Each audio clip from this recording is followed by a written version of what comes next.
বৃহস্পতিবার প্রথম দফার নির্বাচনকে কেন্দ্র করে সাধারণ ভোটটা উৎসাহিত। উৎসবের আবহে নিজেদের গণতান্ত্রিক অধিকার প্রয়োগ করলেন তারা। সমস্ত ভোটারদের সাথে লাইনে দাঁড়িয়ে এদিন ভোট দিলেন প্রাক্তন কেন্দ্রীয় মন্ত্রী দীপা দাশমুন্সী। কালিয়াগঞ্জের মহেন্দ্রগঞ্জ জিএসএফপি স্কুল নাম্বার 2-এ গিয়ে ভোট দেন তিনি। তার সাথে এদিন ভোট দিতে আসেন তার পুত্র মিছিল দাশমুন্সী। ভোট দেওয়ার পর কি বললেন দীপা দাশমুন্সী, শুনুন।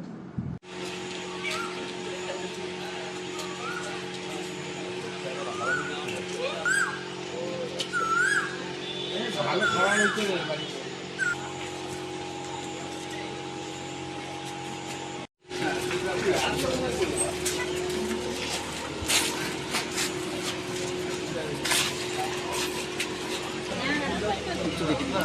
বিকাশ দা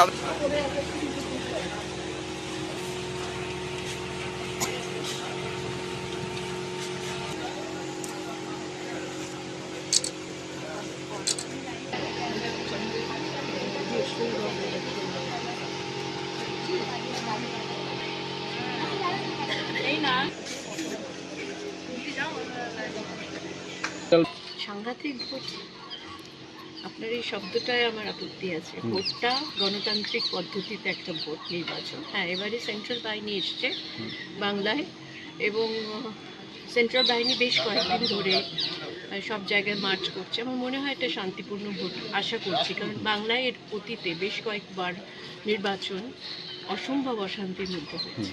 সেই হিসেবে হয়তো এবারে আশা রাখবো যে অনেক শান্তিপূর্ণভাবে। এটা কি সেন্ট্রাল বাহিনী আসার জন্য এতটা আশা রাখছেন?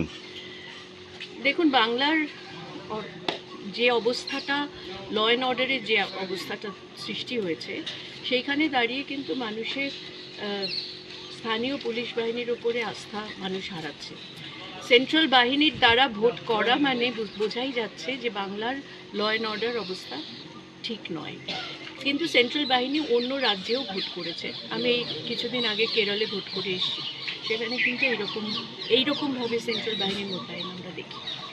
কাজে বাংলা একটা স্পেশাল কেস হিসেবে আমরা মনে করছি যে এবারে শান্তিপূর্ণ ভোট হবে।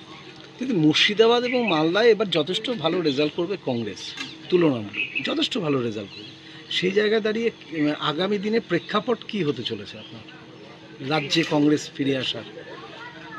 দেখুন, আমরা সাংগঠনিকভাবে আমরা দুর্বলতা অস্বীকার করছি না, দুর্বলতা আছে, কিন্তু মানুষের মধ্যে একটা অল্টারনেটিভ কিন্তু রাহুল গান্ধী ইতিমধ্যেই হয়ে দাঁড়িয়েছেন এবং কেন্দ্রে রাহুল গান্ধী যেভাবে প্রতিষ্ঠিত হয়েছেন এবং যেভাবে কংগ্রেস দল প্রতিষ্ঠিত হচ্ছে ধীরে ধীরে, আমার মনে হয় যে বাংলাতেও তার প্রতিফলন দেখা যাবে। বলছিলাম যে উত্তর দিনাজপুরটা প্রিয়দার জায়গা, এই উত্তর দিনাজপুরে কি আশা করছেন? দেখুন, প্রিয়দার জায়গা বলাটা ঠিক হবে না। উত্তর দিনাজপুরের মানুষ প্রিয়দাকে একসময় নেতা হিসেবে মেনেছেন, কিন্তু তিনি এখন নেই।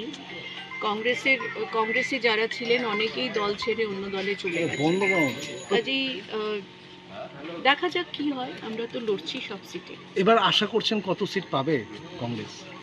এক্ষুনি বলতে পারবো না, দ্বিতীয় ফেজ হয়ে যাক তারপরে বলতে পারবো। একটু